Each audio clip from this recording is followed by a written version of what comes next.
Assalamualaikum warahmatullahi wabarakatuh. Perkenalkan, nama saya Winda Maharani Putri dengan NPM 22691085 dari kelas 6C. Di sini saya akan mempresentasikan rancangan proposal saya yang berjudul Pengaruh SDK terhadap hasil belajar bahasa Indonesia siswa kelas 5 sekolah dasar.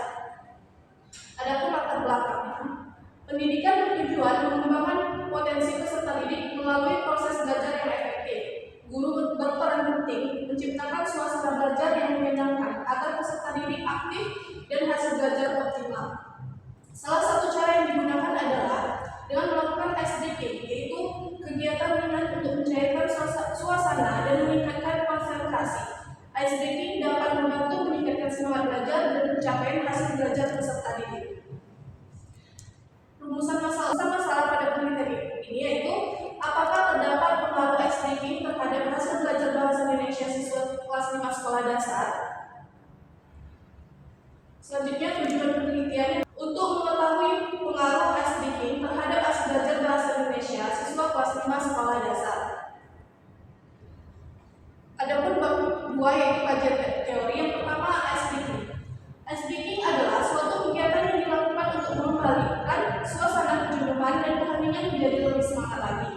SDK merupakan metode yang baik untuk digunakan dalam proses pembelajaran guna membangun lingkungan pembelajaran yang menguntungkan sehingga menarik perhatian peserta didik dan kelas menjadi kondusif kembali.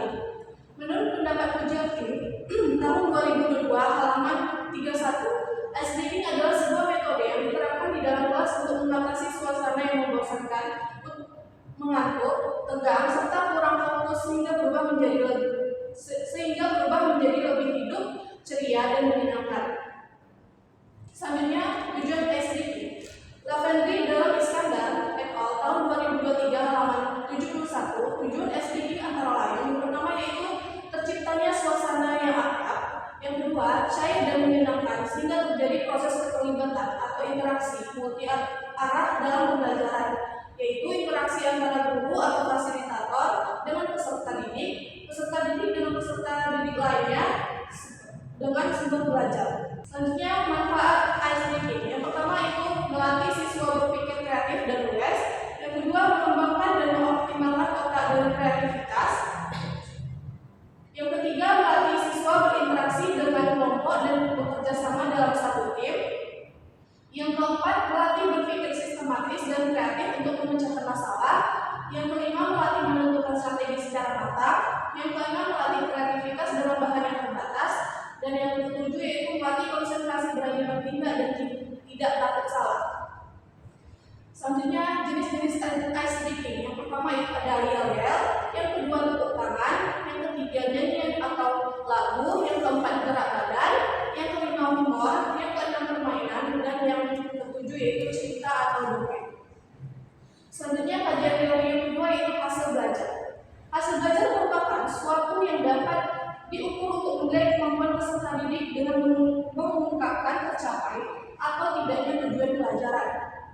Hasil belajar menurut Daki tahun 2020 halaman 468 adalah prestasi yang dicapai siswa secara akademis melalui ujian dan tugas, keaktifan bertanya dan menjawab pertanyaan yang mendukung perolehan hasil belajar tersebut. Adapun faktor-faktor yang mempengaruhi hasil belajar, yang pertama yaitu faktor internal yang berasal dari dalam diri siswa. Yang pertama itu ada aspek fisiologis, yang kedua aspek psikologis, yang ketiga interaksi siswa, yang keempat sikap siswa, yang kelima bakat siswa, yang keenam minat siswa, dan yang ketujuh motivasi siswa. Selanjutnya faktor yang kedua yaitu faktor eksternal yang berasal dari luar diri peserta didik, yaitu terdapat lingkungan sosial. Lingkungan sosial terbagi menjadi tiga, yaitu lingkungan sosial masyarakat, yang kedua lingkungan sosial keluarga, dan yang ketiga lingkungan sosial sekolah.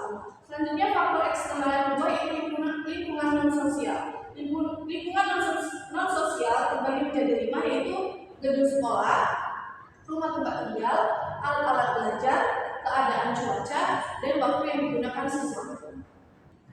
Selanjutnya, kajian teori yang ketiga yaitu pembelajaran bahasa Indonesia. Bahasa Indonesia merupakan mata pelajaran yang ada di seluruh tingkat pendidikan baik SD, SMP, SMA maupun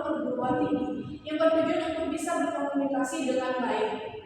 Menurut Ali, tahun 2020 halaman 35, bahasa Indonesia di SD merupakan salah satu mata pelajaran yang dapat digunakan untuk mengembangkan aktivitas siswa.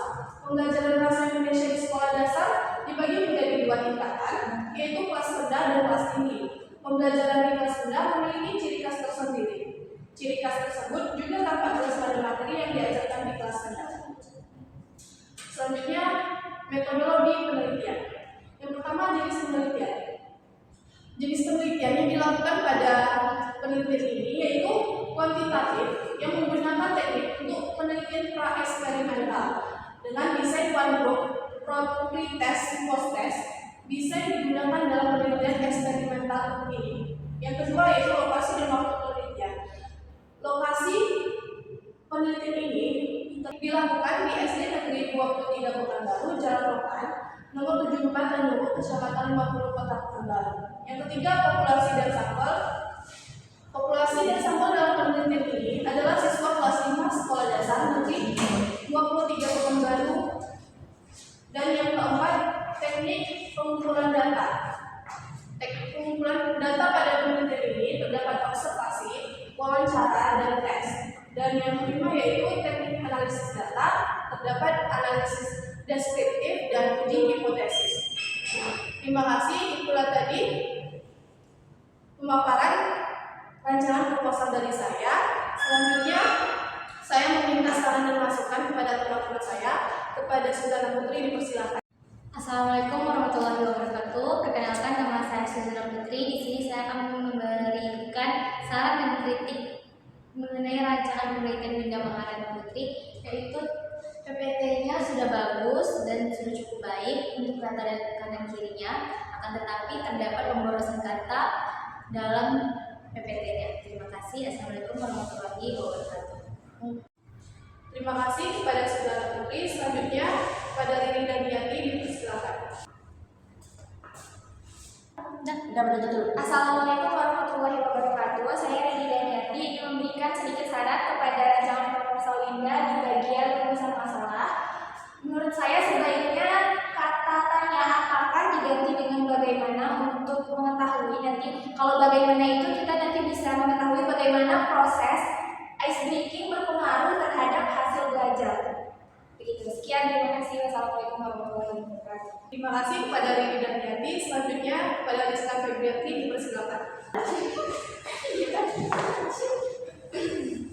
Perkenalkan, nama saya Rizka Febriati. Di sini saya akan memberikan saran dan kritiknya mengenai rancangan proposal Winda Maharani Putri. Di sini saya akan memberikan kritikan mengenai kajian teori. Di sini kajian teori Winda terlalu banyak dan terlalu memberikan banyak pengertian di bagian kajian teorinya. Tetapi PPT-nya dan lain-lainnya sudah cukup baik. Oke, terima kasih. Terima kasih kepada teman-teman yang sudah memberikan saran dan kritikannya.